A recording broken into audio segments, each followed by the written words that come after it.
Om Vakratunda Mahakaya Suryakoti Samaprabha Nirvignam Kurume Deva Sarvakaryeshu Sarvada Om Shri Mahaganapataye Namaha Om Shri Gurubhyo Namaha Harihi Om Sadashiva Samarambham Shankaracharya Madhyamam Asmadacharya Paryantam Vande Guru Paramparam Asmad Gurubhyo Namaha Shruti Smriti Purananamalayam Karunalayam Namami Bhagavatpadam Shankaram Lokashankaram Shankaram Shankaracharyam Keshavam Badarayanam Sutra Bhashya Kritau Vande Bhagavantau Punah Punah Ishvaro Gurudhatmeti Murti Bheda Vibhagine Vyoma Bhatyapta Dehaya Dakshina Murtaye Namaha Om Shri Medha Dakshinamurti Swamine Namaha Om Sahana Bhavatu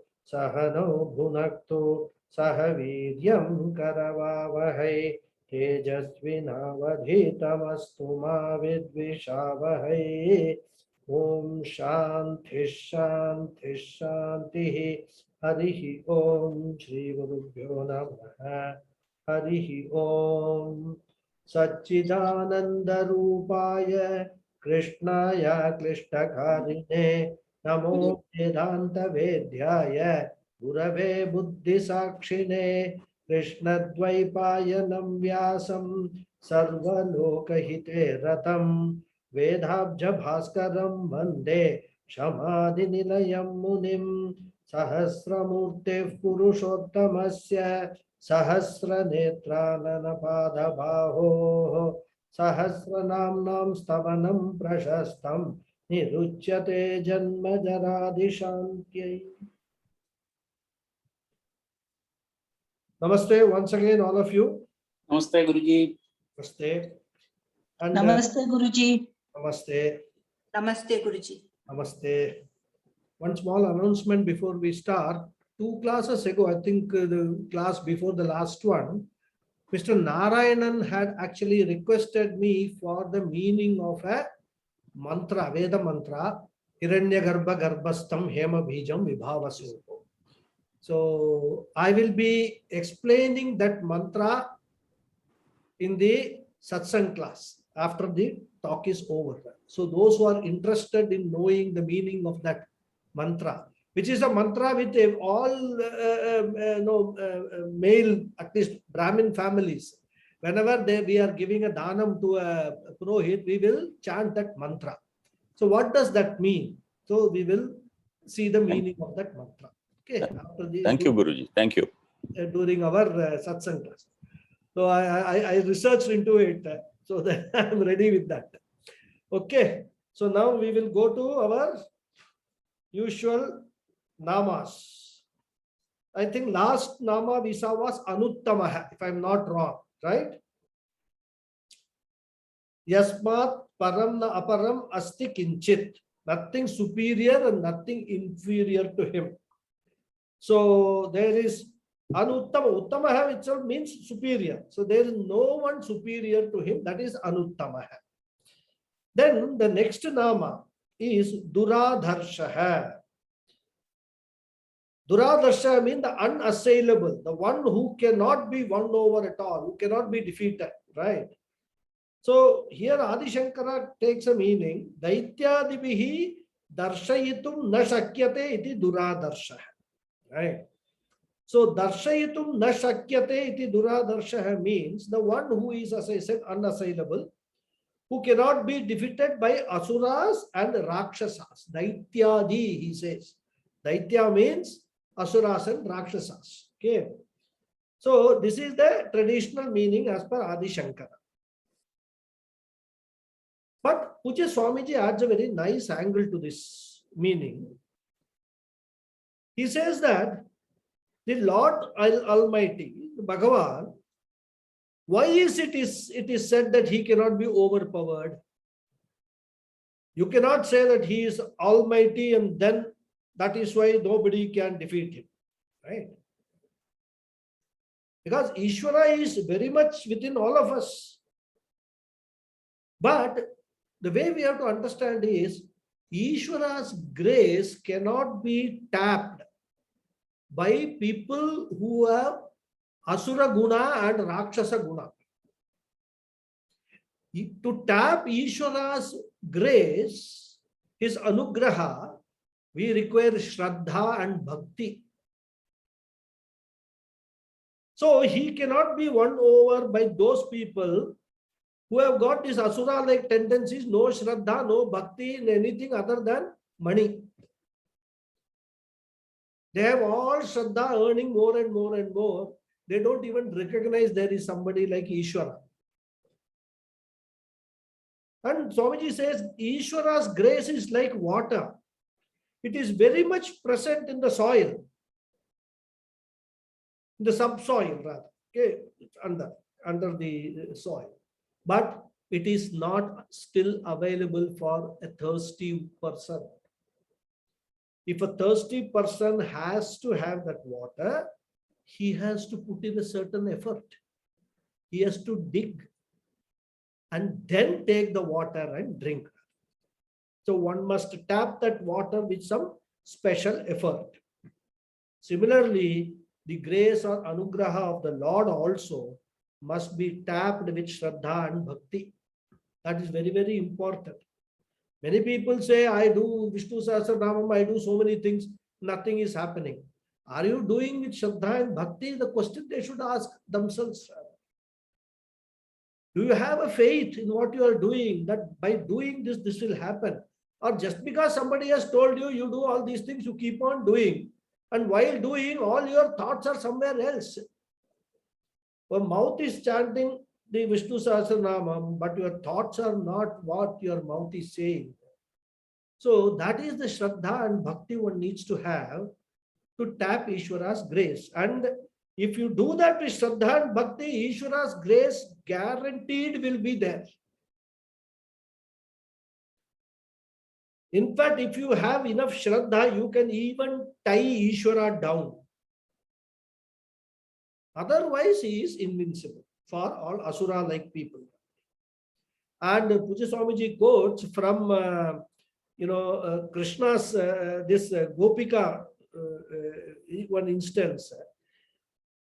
A gopi, she tells Krishna, Hastam nikshipya yatosi balat Krishna kim adbhudam.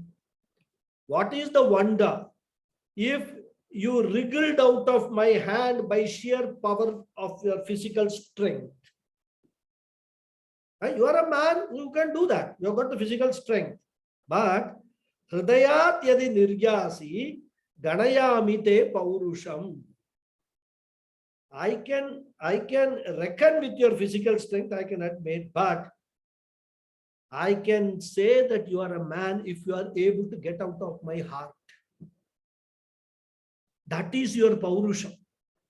Merely, leaving my hand or, getting rid of my hand is not your paurusham. Your paurusham is try to get out of my heart. You can't do it. I have actually caught you and put you and bound you there in my heart. That is the bhakti of these gopis. And that is why Krishna graced them. Krishna gave, all anugraha to those gopis. He was there with them. They could see him. They could play around with him. All Rasa Leela is all about that only. So this is the meaning. We have to understand that bhakti, and those who have got bhakti and shraddha can win over Bhagavan, whereas those who do not have that bhakti, those who have got asura-like qualities, they cannot even think of winning over Bhagavan. That is why he is Duradarsha. Okay. The next one is Kritagnaha. Kritagnaha means he is the knower of all actions.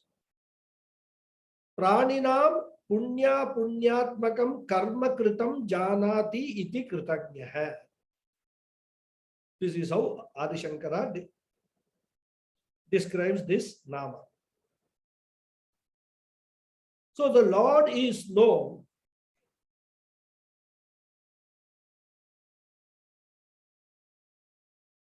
as Kritagnaha because he knows everything done by every prani. He is the Sakshi Chaitanya. He is witnessing what is going on. He is in and through every being. Even the thoughts which are occurring, Ishvara knows. Because he is pervading that thought.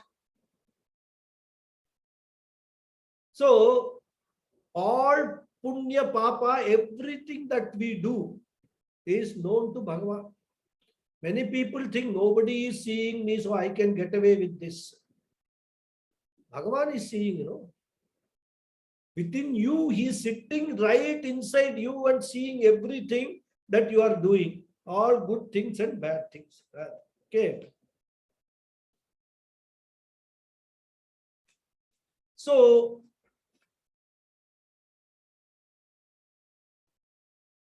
Kritam janati iti kritanya. One who remembers the good deed done. So, kritanya is, it is a tadita pratyaya, tasya bhava hai, kritanyasya bhava, kritanyata is the word comes from them. So, there is another meaning for kritanya, means gratitude also. Okay. So, in fact, Puja Swamiji says the coconut tree,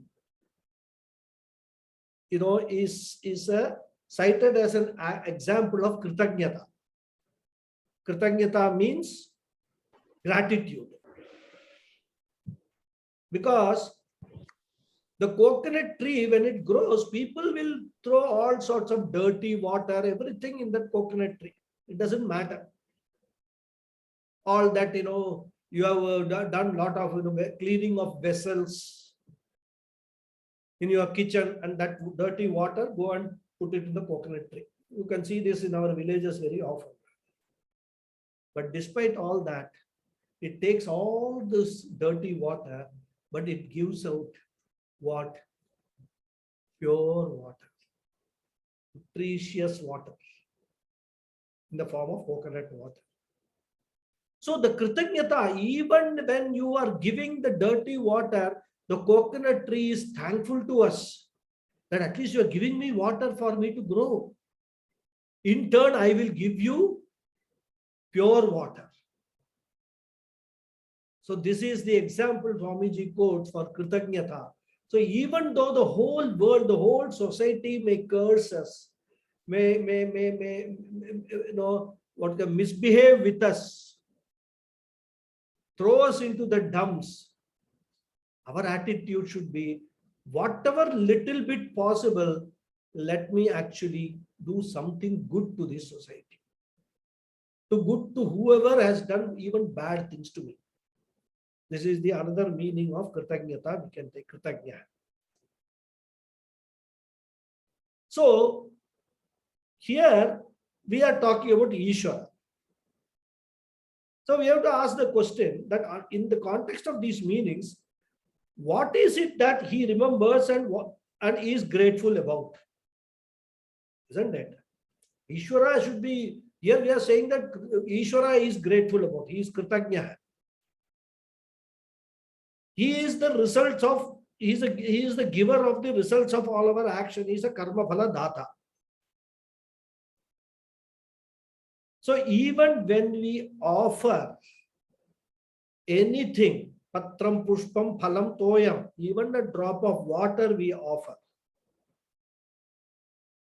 Ishvara remembers all of this with the same attitude as the coconut tree. And he gives out the punya for us, for that. And whatever wrong actions we do, that also he remembers, and accordingly he will give out the results for the wrong actions. And these results are given at the right time and the right place, in the right yoni. Because even though the karmas, whatever karmas we do, they produce favorable or unfavorable results depending upon whether it's a punya karma or a papa karma. These karmas give result to us in terms of happiness or grief or sorrow only when they mature. Only maturing karmas give us the results. Otherwise, these karmas are there like fixed deposits in our karma account. And it can be from one birth to another birth carried forward. So for every karma to mature, it has to have a certain time, place, and a certain type of body. Some karmas will mature only in a tree or a plant body. So at some time in future, we will have to take birth as a tree or a plant for exhausting that karma. Some karmas will mature only, will give result only in an animal body. So at some time in future, we will have to take an animal body for those karmas to give their results. And Ishvara, being the one who remembers everything, he has got a fantastic master, what they call mainframe computer. Everything is recorded. And accordingly, all, algorithms are there and they will match everything. And the other things, as per the order, it works. As per the cosmic order, it works. Okay. So, Sarvagyatva, this omniscience of the Lord includes Kritagnyata also. Knowing and remembering all the actions of all living beings and giving out the actions according to the results according to the actions. And as I said, he knows everything because what? He is Sakshi Chaitanyam. He is the witness for everything that is happening. So this is Kritagnya. Then the next 83rd Nama is Kritihi. Kritihi means the one who is in the form of effort. Purusha prayatna kritihi kriyava, says Adi Shankara. Then Sarvatmatvat tada dharataya va lakshyate krityeti va kriti. Two different meanings he gives. So Ishvara is in the form of action. Ishvara is the one who is blessing all. All action is possible only because of the blessing of Ishvara. Isn't it? So that is why he is called Kriti. Not only he is a knower of all the actions, not only he is the knower of karma phala, he is also in the form of karma only of Kriti. Because he is in the form of sadhya sadhana sambandha. Whatever goals we have got and whatever efforts that we have to do to achieve those goals, it's all Ishvara only.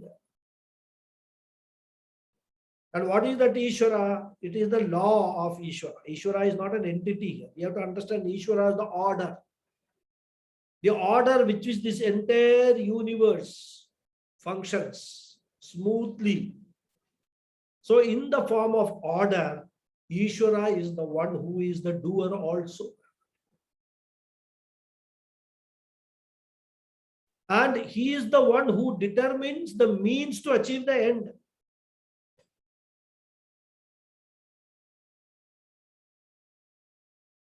If both hands are brought together to clap, a sound is produced. Who determines that there should be a sound? Ishvara's order. Whenever we do any action, who determines that what is right action, what is wrong action? Ishvara's order. What is that order? Dharma. The cosmic dharma that has been laid down by Ishvara. So whatever action that we do, what result it should produce is all determined. So there is a giver of the result, karma phaladata, and he gives the results according to the law which has been mandated. And who is the mandate? The Lord himself is the mandate. And that is the nature of Ishvara. As I said, dharma is the very nature of Ishvara. And hence one cannot go against dharma.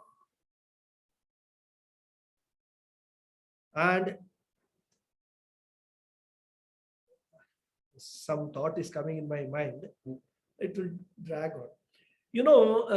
But I will still mention it because it's very interesting. I don't know how many people will be able to explain this particular aspect. Many people have asked this question to me also. Some people have asked. I have, of course, never been able to give a proper explanation. But recently, when I was thinking about it, suddenly I thought, why not this explanation is suitable? The question which was asked was, this Veda mantras have got swaras, right? Those who know Veda mantras, they have got swaras. And it is said that if you chant Veda mantras wrongly or with the wrong swaras, it is a papa. It is the adharma. So you must be very, very careful. When Rudram, Chamakam, all Veda mantras we are chanting, one must not commit any mistake. Otherwise, that mistake can be a papa karya. So many people ask, what is the big deal? Why for Veda? Now the same thing they ask, that Vishnu Sahasranamam, if I commit a mistake, will there not be a papa? Vishnu Sahasranamam is not set to any swaras. Right? So what is the difference? We have to understand that. I'm just sharing with you because in the context what is Ishvara, Dharma and all came, so it came to my mind. It's a very subtle concept. See, where does this entire universe exist? The entire universe, the cosmos, exists in space. And what is the guna of space? Space has got only one guna, shabdha, sound. That is the only guna space. Otherwise, out of the Panchabhutas, starting from Akasha, space, has got shabdha. Then Vayu, shabdam and sparsham. Like that, when you come to Prithvi, the fifth among the Panchabhutas, the Mahabhuta, it has got all five gunas, Shabda, Sparsha, Rupa, Rasa and Gandha. So space, Akasha, has got only one guna, which is Shabda. And you can actually relate to that Akasha only through one means, that is the Shabda guna. No other guna can work there. And the entire Vedas have been set to certain swaras, because swaras are what? They are intonations, they are shabdams only, sound only. And what is the responsibility of every individual? It is the shabda which is sustaining this entire universe. The whole universe is sustained by the shabda, and that shabda is the dharma. As we say, dharayate iti dharma, the one which sustains this universe is what is dharma. So in the Veda mantras, these shabdas, these swaras are considered to be the dharma of the Vedas. So by chanting the Veda mantras loudly, one should not chant the Veda mantras in the mind. And that is why people chant Veda mantras in groups. Because the sound is, again, it is magnified. And for that, they undergo a tremendous amount of training. If you see a group of even 1,000, priests chanting Veda mantras, you will see that everybody is chanting exactly the same swaras. It comes out as one voice. So much training they undergo for that. And when they do that and send that sound to the Akasha, to the space, the whole universe is sustained by that sound. That is why Om, which sustains this whole universe, which is the symbol for Ishvara, for Brahman, as we see in Mandukya Upanishad and other Upanishads, is a sound principle. So we must understand the connection between the Vedic swaras and the sustenance of this entire cosmos. And that is why they say, if you make a mistake in chanting, you do put the wrong swaras, it is adharmic. Because those sounds represent dharma with which the whole cosmos is sustained. And that is the reason Vedic mantras have got the speciality of these swaras, which one needs to be very, very careful about in chanting. And that's why they say also that chant the Veda mantras loudly, so that let the sound maximum go into the space, into the Akasha, and sustain this whole universe. We don't chant Veda mantras for our purpose. It is Loka Samasta Sukhino Bhavantu only. For that purpose only Veda mantras are chanted. So when we talking about Dharma, Ishvara and all, this thought came in my mind. I thought I will share it with you. Even though we have gone away, but then this is what it is. Ishvara is the form of Dharma. The Veda swaras in the Veda mantras are the Dharma. So if you actually say it wrongly, what it is violation of that Dharma. It leads to adharma. That is why they say it is adharma and you will get papa if you chant Veda mantras wrongly. This is the speciality of Veda mantras. Many ladies ask this question, why should we not chant Veda mantras? You can, provided you have got the training for chanting Veda mantras.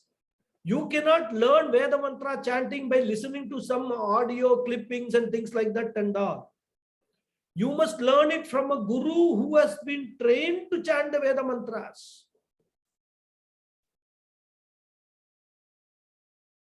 And then there are certain rules for that. Veda mantras are a nitya karyam. Every day you have to chant Veda mantras. If you learn the Veda mantras, you should be able to chant every day. You must ask your question in a month whether you will be able to chant for all the 30 days Veda mantras. If you cannot, that is Swadhyayanam. This Adhyayanam, Veda Adhyayanam is a Nitya Karma. Every day you have to do it, Veda Adhyayanam. If not whole Vedas, at least you chant few suktas at least. As time permits, you chant a few suktas. If there is little more time, you do Rudram Chamakam chanting rather. You don't need to do any Abhishekam or anything like that. But at least chanting you should do. That's why even sannyasis are permitted to chant Rudram and Chamakam. You cannot say, I have given up all karmas, so I won't chant. You are permitted to chant. Chanting, not chanting is your choice for any sannyasi. But only mantras which are included in the karma kanda, but which sannyasis can chant, even though they have given up their karmas, is Vedaman, this Rudram and Chamakam. So what I'm saying is that there are a lot of questions people have got. But we must try to find valid answers for those questions. That's why when I was teaching Veda, this Veda chanting in Nananani, I used to tell the women, if you are able to chant Veda mantras all 30 days, if you have reached that stage, if you can actually go to Sabarimala, if you are permitted to go to Sabarimala, then you can learn and chant Veda mantras, no harm. People don't understand all these things. So anyhow, these are all issues of dharma. What is dharma? We have to understand. Very few people are left to tell us. Even I also am telling you whatever little I know. And this may be 0.0001% of what the whole dharma is all about. Anyhow, we will continue. So, the Lord is everything. He is the connection between what? The sadhya and sadhana. The sadhya is the goal, the object of our achieving something. Sadhana is the means. Okay. And as I said, a particular cause is necessary to produce a particular result. You cannot actually, produce a sound by just doing like this. The two hands have to meet, then only the sound will come. This is the cause. The meeting of the hands is the cause for producing the sound, clap sound. So there is a connection between the cause and the means to achieve that cause. Rather. So it's a sambandha that exists already. Rather. So all this we can understand only when we understand that the Lord is not only the efficient cause but also the material cause. He is Maya Sahita Brahman, he is Ishvara. So he is the sambandha, he is the relationship, he is the cause, he is the effect, everything is Ishvara only. So that is why he is called Kriti here. Okay. And it is because of Ishvara's grace that an individual has got Ichcha Shakti, the power to desire. And with his Jnana Shakti, he plans to attain what he desires. And with his Kriya Shakti, he acts accordingly. So all these three Shaktis, what are they? They are nothing but the three gunas of Maya only. Ichcha Shakti, Jnana Shakti and Kriya Shakti. Without that, there won't be any universe at all, because the whole universe is set in three gunas, sattva, rajas, tamo guna of Maya. So that is how we have to understand the kritihi, the word kritihi, who is the doer of action. Doer of action and also the object of action, everything. Okay. And all this is within the framework of dharma. So that's why Shankara says the Purusha Prayatna, the effort, and the Kriya, the action, both together are called Kriti. Sarvatmatvat. Sarvatmatva is the reality of everything. He is the Atma of everything. Where everything is nothing but the Lord alone. He is the Adhara, Adhisthana, the basis for everything, beginning with desire till the desired end is achieved. And that is pointed out by this word Kriti. The next one follows from this is a Sarvatmatvat. Adi Shankara said, so next nama is Atmavan. Atmavan means the one who rests in his own glory. He doesn't need anybody to praise him. Swam ahim apratishtatvat atmavan. Okay. So basically Atmavan means the one who has got Atma, Atmavan. Like we have Bhagavan, who has got Bhaga is Bhagavan. One who has got Atma is Atmavan.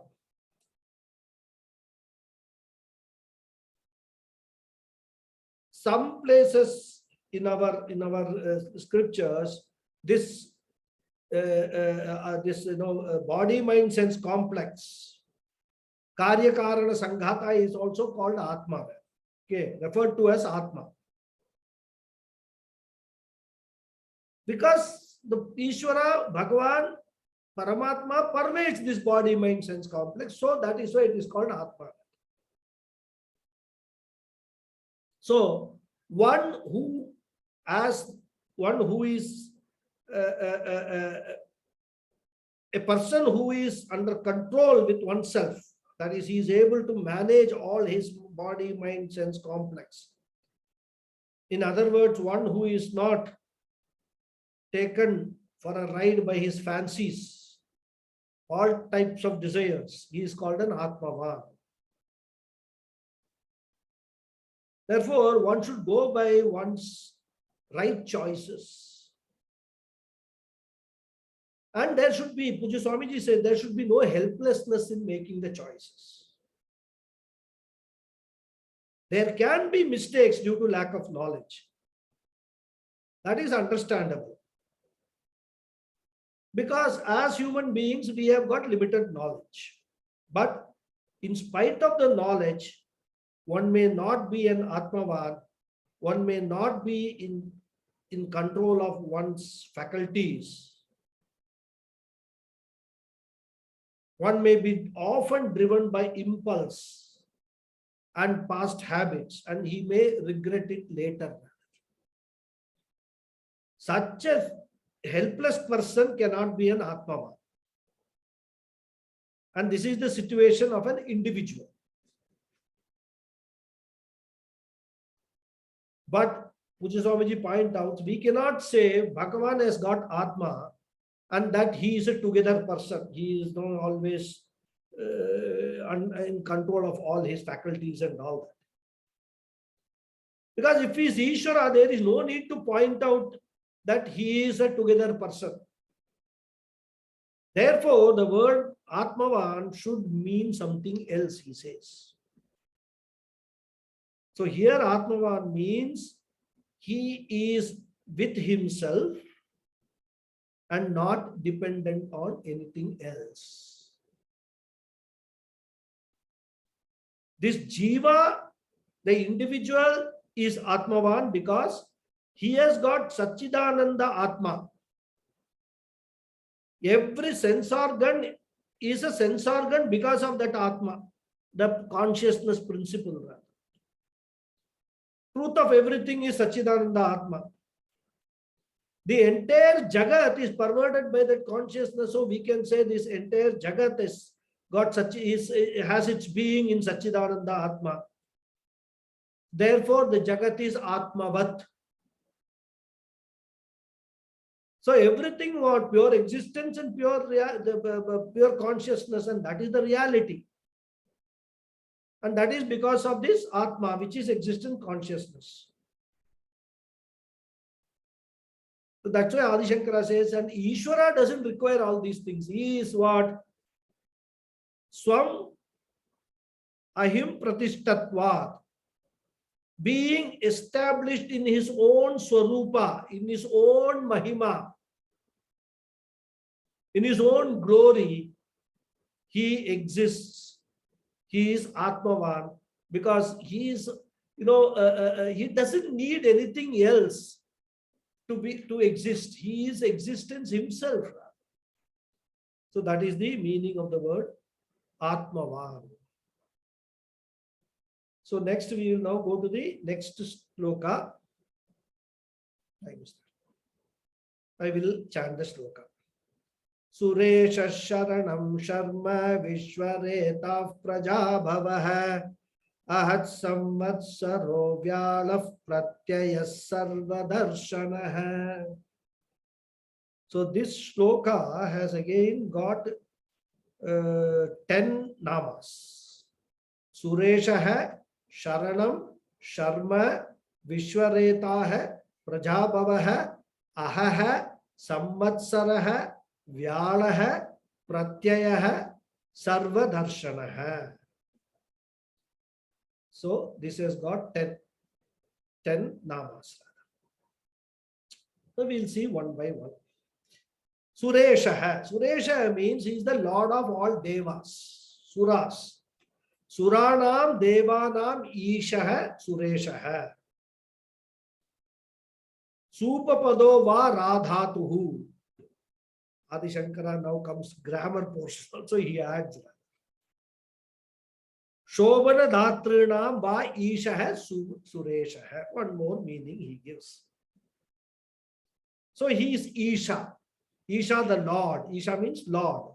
Of whom the Suras. Suranam. Suras means Devas. That's why we say Sura, Asura. Asura are those who are not Devas.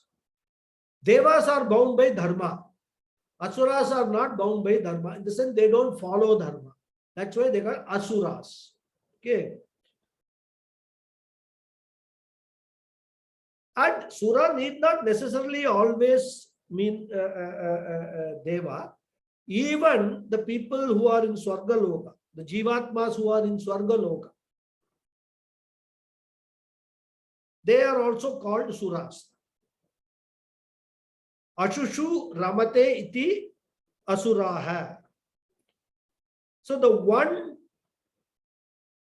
who revel in the sense pursuits or pleasures is an Asura.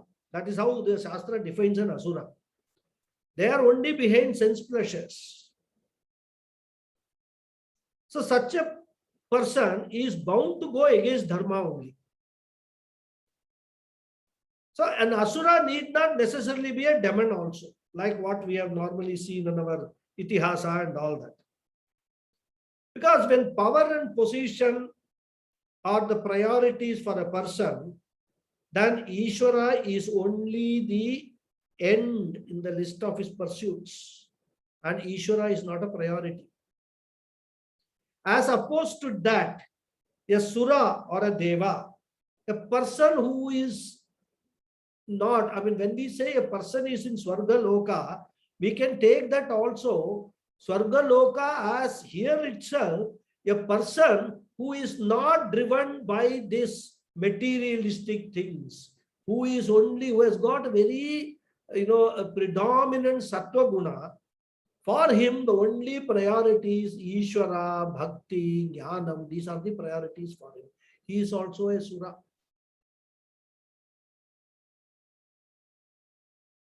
He will be a Viveki. He has a discrimination. What is right? What is Nityam, Anityam? All this Viveka is there for him. What is real? What is unreal?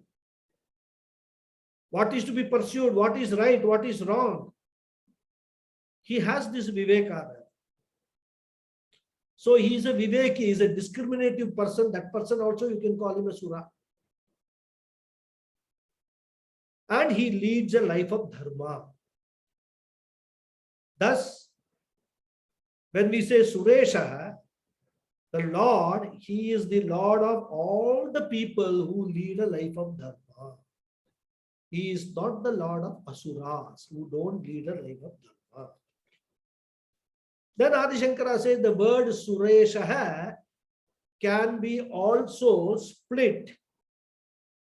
That is the Sura. Surana, Misha said the word Sura can be derived from the verbal root Ra.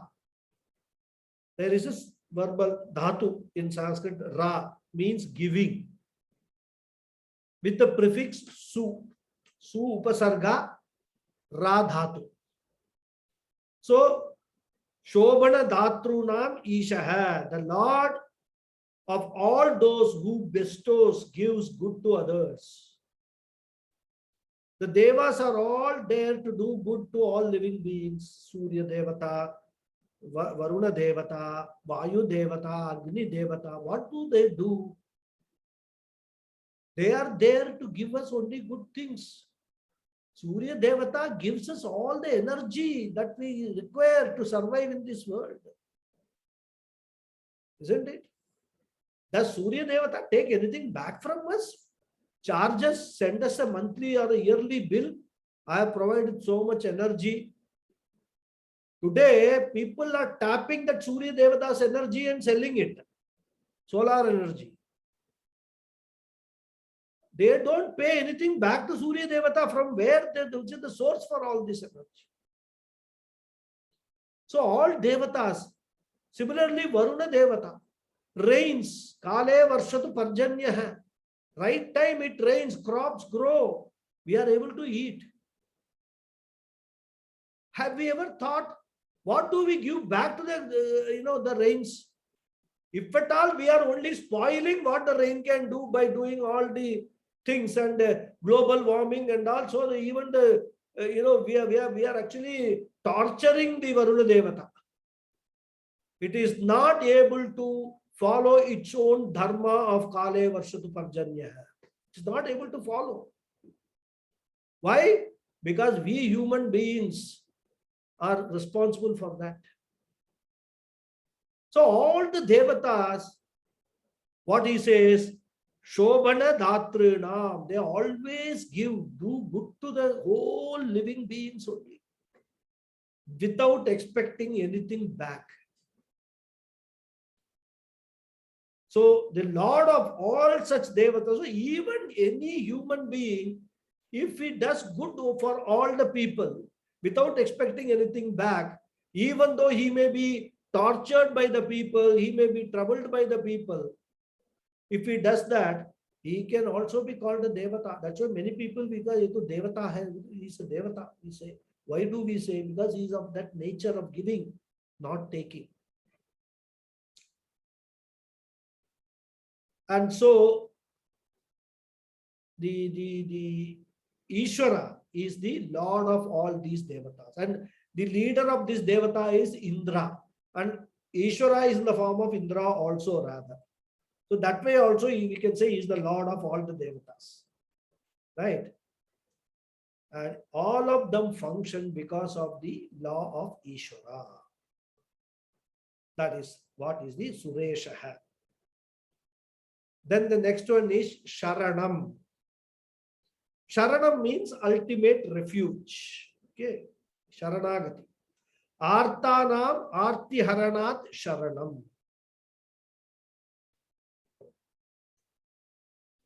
Excuse me.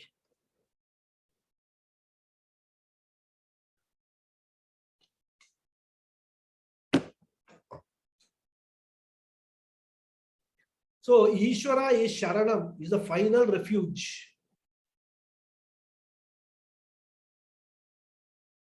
Many people take refuge in other human beings, but the human beings are finite, limited, and mortal. But Ishvara is what? Trikale api tishtati, eternal, isn't it? And he is the ultimate refuge. That's why Adi Shankara says, Artanam Arti Haranat Sharanam. We have seen the word Artha, isn't it? I don't remember whether we saw it here or in Bhagavad Gita class. Artha means the people who are troubled, lot of difficulties in life. Artanam Arti Haranat Sharanam, because the Lord removes all troubles of those who are in distress. He is the refuge. And we have seen in our Itihasa Purana and all, examples of Draupadi, Gajendra Moksha. Gajendra was in trouble. Bhagavan came and rescued him. Vibhishana in Ramayana, when he was in great trouble, Rama came, and so many examples are there. We can go on quoting, right? They all took refuge in the Lord. They all Sharanagati, they did Sharanagati to the Lord. Please save me.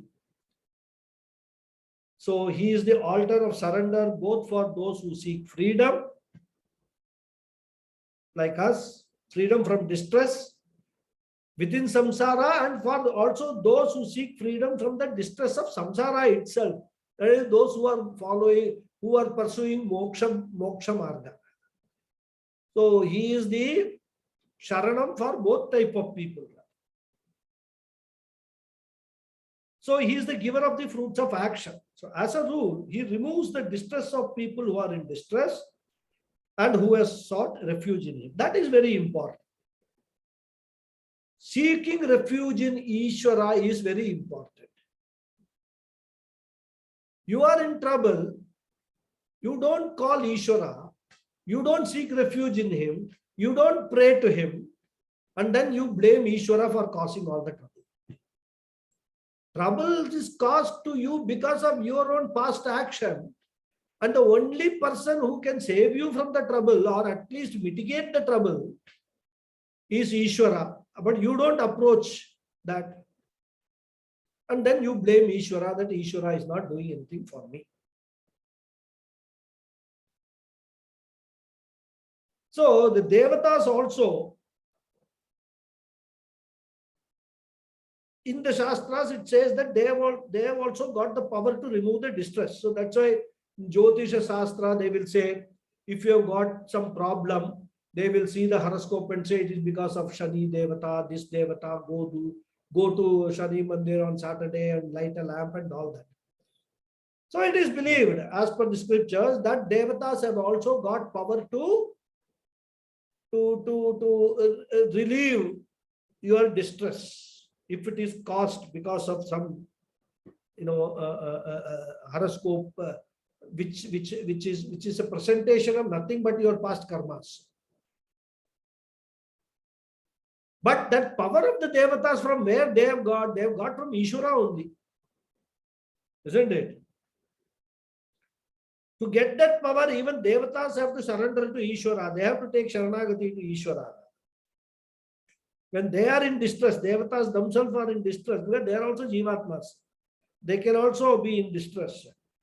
So they have to surrender to Ishvara only and seek ultimate refuge in Ishvara. So wherever we surrender to any Devata, any altar, that is, altar is actually empowered by Ishvara only. So therefore, Ishvara being the ultimate refuge, it is his grace one needs to tap regularly. Even when we go to a doctor and when we surrender to that doctor, in turn, he has to also surrender to Ishvara alone. Because the Dhanvantri, the final doctor, is the Lord. That's why Lord Shiva is called Bishak. In Rudra Prashnam, he is called Bishak. Bishak means the ultimate doctor. Bishak means doctor, but here because Bhagavan is called Bishak, is the ultimate doctor. But having said all this, the capacity of an individual to tap the grace of Ishvara is limited. Sometimes it may look that the grace of Ishvara is not available and that he ceases to be our refuge. What does that mean? That means that our prarabdha karma is so strong that even this Ishvara's grace we are unable to tap. The prarabdha, strong prarabdha karma, what we call the prabala prarabdha, is acting as an obstacle for us to tap the grace of Ishvara.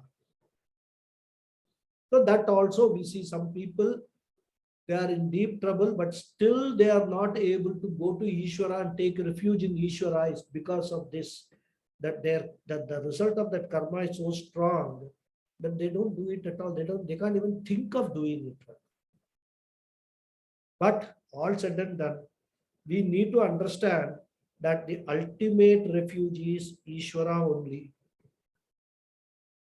And as I told in another class, there is a constant fight between our prarabdha karma and our free will every day.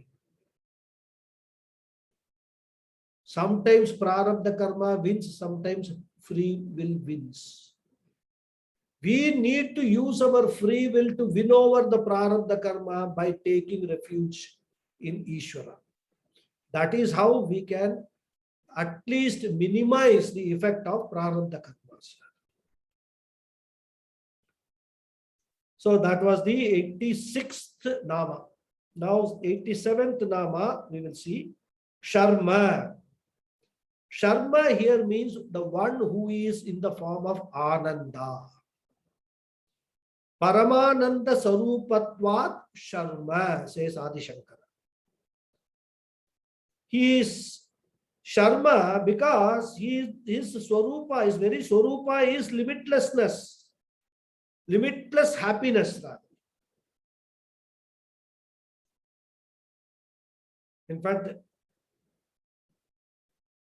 whenever we are happy for a few moments, The degree of happiness that is experienced is only lesa, a fraction of the Ananda of Ishvara. Taittiriya Upanishad deals with this beautifully, Ananda Mimamsa. So what is the various degrees of happiness? It goes. And it finally says that even what is the highest degree of happiness that we can conceive of, that is only a fraction of Ishvara's, Paramatma's Ananda. So this is the meaning of the word Sharma, the one who is of limitless happiness. Ananda Swarupaha, form of Ananda itself. Then Vishwaretaha. Vishwaretaha means the seed of the universe. See, what beautiful. I think I will close with this Vishwaretaha and then start with Hiranyagarbha Garbhastham. And so automatically the topic will flow into that. This is all Ishvara's, this is not coincidence, it happens rather. Vishwaretaha, seed of the universe, is Ishvara. Vishwasya karanatvat Vishwaretaha. Being the seed of this entire Jagat, he is Vishwaretas. So as we have seen, Parameshwara is the Nimitta Karana for this entire Srishti, the efficient cause of this world. Whenever we say Ishvara is the efficient cause, we must remember to include the material cause also, because we can never ever see Parameshwara without Maya. Maya and Parameshwara are always together. They can never ever be separated. And even when we are talking about Ardhanarishwara form and all, the symbolism of that only, that these two cannot be separated at all. There is no question of any divorce between Maya and Ishvara. That is why in our culture, once you are married, period. There is no question of separation and all that. But of course, with Kali Yuga progressing, we see all sorts of changes taking place, which is all Kali Yuga Lakshana. Anyhow, so Ishvara, when we talk, he is both the maker and the material. But here, as Vishwareta, only the maker aspect, the seed aspect is pointed out. The seed for all living beings, which is found in males, is called Retas. And for the seed to germinate, a womb is required.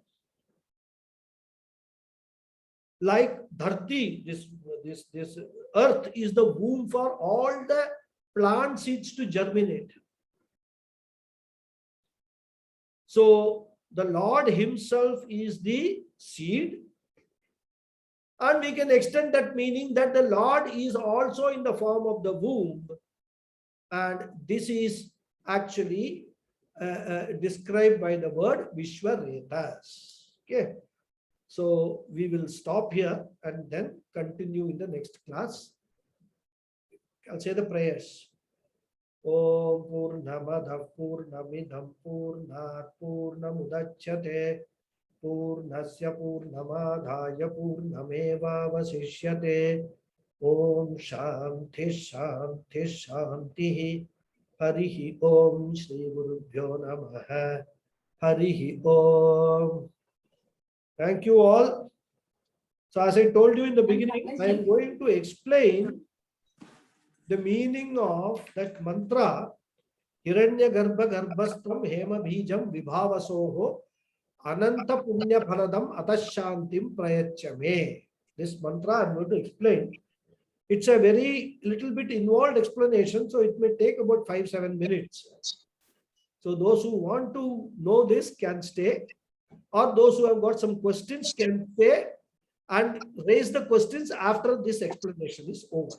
Okay. Namaste, Guruji. Namaste. Thank you. So, this mantra, Hiranyagarbha Garbhastam Hema Bijam Vibhavaso, this mantra is chanted by a Yajamana while giving dakshina to a priest for officiating in the Vedic karma, the ritual, whether it is Amavasa Tarpanam or any puja or anything.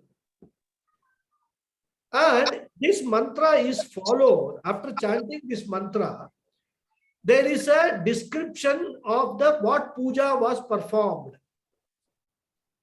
Like, Amavasya Punyakale and all that we say, and then Sadgunyartam Sadakshinaham Satambulam Tubhyamaham Sampradate. We say. This is the last one. Tubhyam Aham Sampradate is chanted along with that.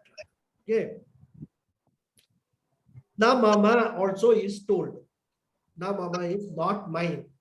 Okay.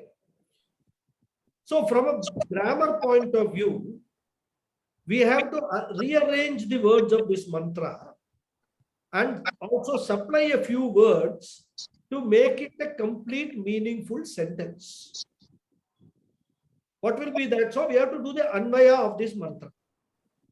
The Anvaya will be Hiranya Garbha Vibhavasoho Garbhastam Idam Hema Bijam Ananta Punya Phaladam Tubhyam Aham Sampradade Ataha Me Shantim Prayacha. This is how the mantra should be put in prose form. So the overall meaning, I will just tell the simple meaning of this mantra, and then I will go to the implied meaning of this mantra. The overall meaning is we are offering a dakshina. We are telling the priest who has officiated in the ritual, in the karma, I am offering you this dakshina, which is as precious as the golden seed contained in the golden womb, which is capable of giving endless or limitless punya. Therefore, please bless me with peace and happiness. Atah Shantim Prayachame. Shantim, we can take the meaning as peace and happiness both. Because happiness always follows peace. When you are peaceful, you are happy. When you are unhappy, when you are not peaceful, isn't it? So we can say Shantim is peace and happiness. And the sentiment behind this is that this is a very respectful offering I am giving you. It's a very precious possession of mine I had with me, which I am offering it to you. I am giving it to you for the wonderful services that you have performed for me. You have blessed this puja, you have blessed me. It cannot be, there can be no amount of, compensation for that, but this is the most precious thing that I have, what I am offering to you. And what I am expecting from you is, please bless me with peace and happiness. This is the simple meaning of this mantra. Now, I will explain the word meaning of each word, the meaning of each word of this mantra, and then I will tell you the implied meaning of what this mantra means. Especially, we have just now seen Vishwaretah, right? In the context of that. So, it's all coming together. Hiranya Garbha means the golden womb. The womb from which the whole creation came.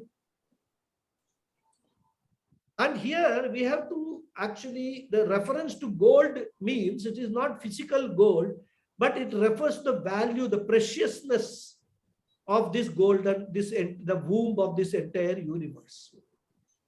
So whenever we say golden, we are referring to the preciousness of it, the value of it, right? And Garbhastam. Garbhastam means what? Garbhe tishtati iti Garbhastam. That which stays or which is there in the womb of the golden, which is there in the golden womb. And what is that? Hiranya Bijam, Hema Bijam. Hema also means gold. Bijam means seed. So the golden seed which is there in the golden womb. So the golden womb has got a golden seed. And Vibhava Soho, it refers to the sun, Aditya. Vibhavas is another name for the sun. Korean. So Vibhava Soho means of the sun, of the Surya. So Ananta Punya, endless or limitless Punya, Phaladham, Phalam Dadati iti Phaladham, the one which gives results. What type of results? Endless results, endless Punya results. Ananda Punya Phaladham. Tubhyamaham Sampradade, to you I am offering. Sampradade, Sampurvaka, Prapurvaka, Dadhatu. Gudanj Dane. Tade is a Atmanepade form. It is Uttama Purusha Ekavachana. So Sampradade, I am giving it to you. It's my humble offering I am making. Ataha, therefore, Shantim. 168. Please mute. Atah Shantim. Therefore, peace and happiness, Prayachame, please bestow upon me, bless me with. This is the word meaning. Now let us see the implied meaning of this verse. So as I said, Hiranya Garbha means the golden womb. And Hiranya Garbha is also used in the meaning of Brahmaji's name also is Hiranya Garbha. And we saw in Vishnu Sahasranamam, that is from where Krishnanji asked this question. Hiranya Garbha is also name of Paramatma Ishvara. So the word Hiranya Garbha is referring to lot of things. But here we should take it as the golden womb. Okay. Or the creator. So the one part of any creation, one major part of that creation is played by the womb. So we can call the womb the creator. And that is what symbolically represented by Brahmaji. Okay, we'll not get into that. Because in scriptures, Brahmaji is supposed to have been the first one to be born from the golden womb. And then he was given delegated the powers to create this whole world. That is how the Puranas describe this. And in Vedantic terms, we can interpret this golden womb as Maya, as the Shakti for creation. So the whole creation has sprung from this golden womb of Maya.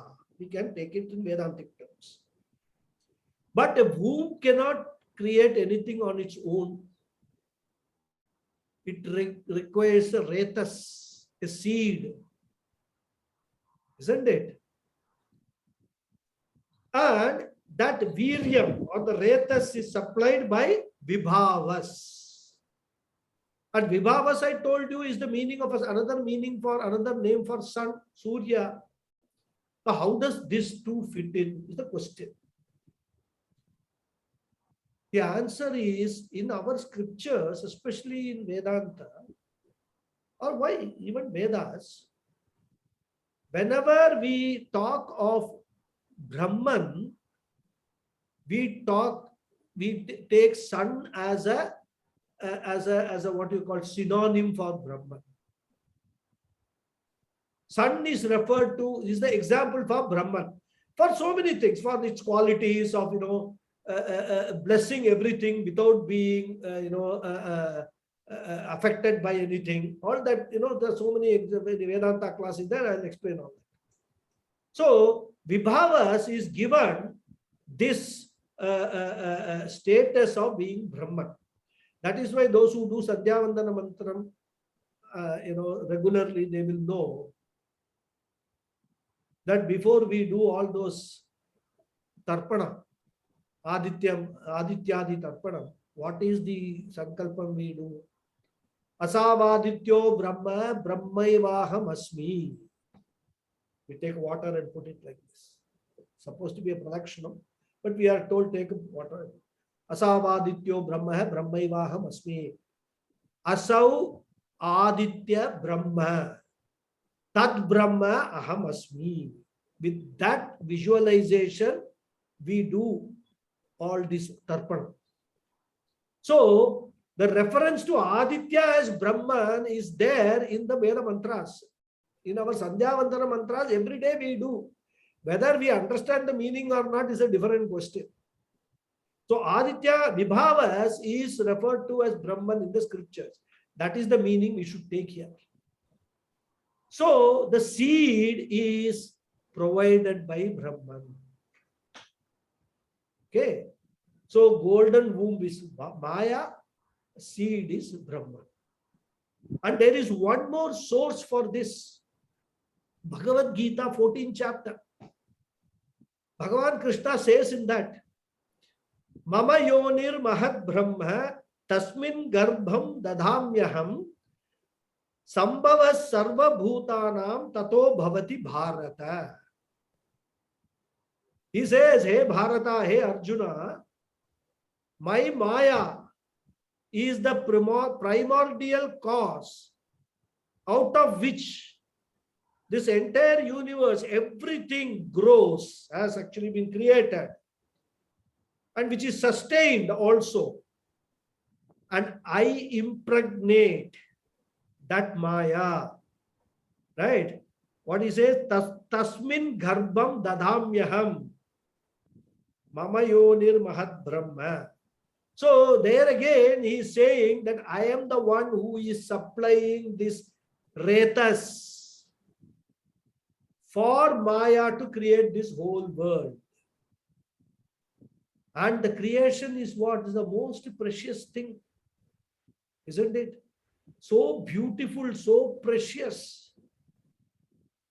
Howsoever we may try to destroy it, it will rejuvenate itself. Pure it is, right? So, this Hiranyagarbha Vibhavasoho should be taken as together as a samasa. Vibhavasoho is in the sixth case. Shashti Vibhakti Dvivacha. So, it cannot exist separately. Vibhavasoho cannot exist separately because it is in a dual case. It has to get something. That is why we have to rearrange the word Hiranyagarbha Vibhavasoho, or belonging to or of Maya and Brahman. Okay.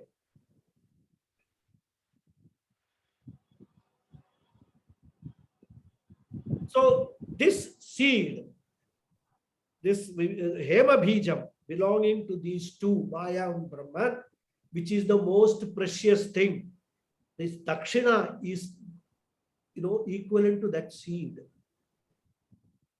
That is the bhavana with which we are offering that from a Vedanta point of view. Okay. And this golden seed also can be interpreted as the supreme intelligence, the supreme knowledge. Because that is what is Brahman is all about, isn't it? Nimitta Karan. Nimitta Karanam means what? The creation, there is the efficient cause, means the efficient cause should have all knowledge for the creation. So the efficient cause Brahman, which blesses Maya, the Upadana Karanam, the material cause for the creation of this cosmos. Therefore, the implied meaning is that this offering which is being made by me is equal to the most precious golden seed in the golden womb of Maya, which is the cause for this entire creation. So this offering is as valuable as the creation itself. And that I am giving you. I had with me all along and I am giving it to you. So what is this? This is Ananda Punya Phaladam. This golden seed, this entire creation is driven by dharma. For those who follow dharmic life, it is ananta punya phaladam. It gives endless punya to those people. Yes. And it is precious also because of its capacity to give this ananta punya phaladam. This I am offering to you. Therefore, in return, please bless me with shanti, peace and happiness. This is the prayer. So there is one more implied meaning, implication of this is, we can get peace and happiness in our life only when we get detached from all these worldly things. That is how we have to understand from a Vedanta point of view. As long as we are holding on to these possessions, not opening our hands and giving it, we will never get peace and happiness. Because any possession will be a source of constant worry for us. And eventually, when we lose that possession without our free will, when it is taken away from us, it will result in grief and sorrow. But if we part with the possessions knowingly, happily, using our free will to part with the possession, it will certainly bestow further peace and happiness to us. And so this mantra actually exhibits a lot of values: humility, detachment, gratitude, and a prayer is also included in this mantra. So this is the meaning of this mantra. Narayanji. Thank you very much, Guruji. Was this too long? No. Absolutely. You have gone in absolute depth. Thank you very much. I had to do some research, but then Wonderful explanation, Guruji. Thank you very much. Thank you very much. It was really very nice Actually, listening. I should thank Krishnanji, because even though I have been chanting this mantra, I never actually realized what is the meaning of this. And it never occurred to me that I should understand the meaning, right? But when he put the question, that is why, a guru always is happy to have very good sishyas, because the sishyas will actually put lot of ideas into guru's minds and they will ask questions. Guru also will be learning through the sishyas. So it is a very wonderful experience on both the sides. So I should thank you, in fact, because of you, I went into the depths of this mantra and I could not find any interpretation of any, at least satisfactory interpretation in the internet or anything. Then I asked my priest also. He gave an explanation, but that was not satisfying me from a Vedanta point of view, right? So then I was thinking that he told me Vibhavaso is a Paryaya Vachi, is a synonym for Hiranyagarbha. I said it cannot be, because Vibhavaso is not Sanskrit sixth case. If it is in sixth case and dual, Vibhavaso cannot occur alone, like Parvati Parameshwarau. So Parvati Parameshwarau is in dual case. So then I went into grammar part of it and all. It was a really wonderful experience for me, for my learning itself. Thank you very much for that. Thank you, sir, Guruji. Thank you very much. Thank you. Lot of people you have taken. Any more questions, please? I have one question, Guruji. Yeah. I don't know, maybe Thank you, Guruji. Hari Om. Thank you. This is Hari Om. Thank you, Guruji. Thank you very much. this Nama Kritihi. Hari Om, Guruji. Hari Om. Hari Om. This Kritihi, Hari Om, Guruji. Hari Om. the embodiment of action itself. Yes. So it said that Purusha Prayatnaha Kritihi. Yeah. Now, what I'm not able to, how does it differ from the free will and action which I do from the, if Ishvara is the action?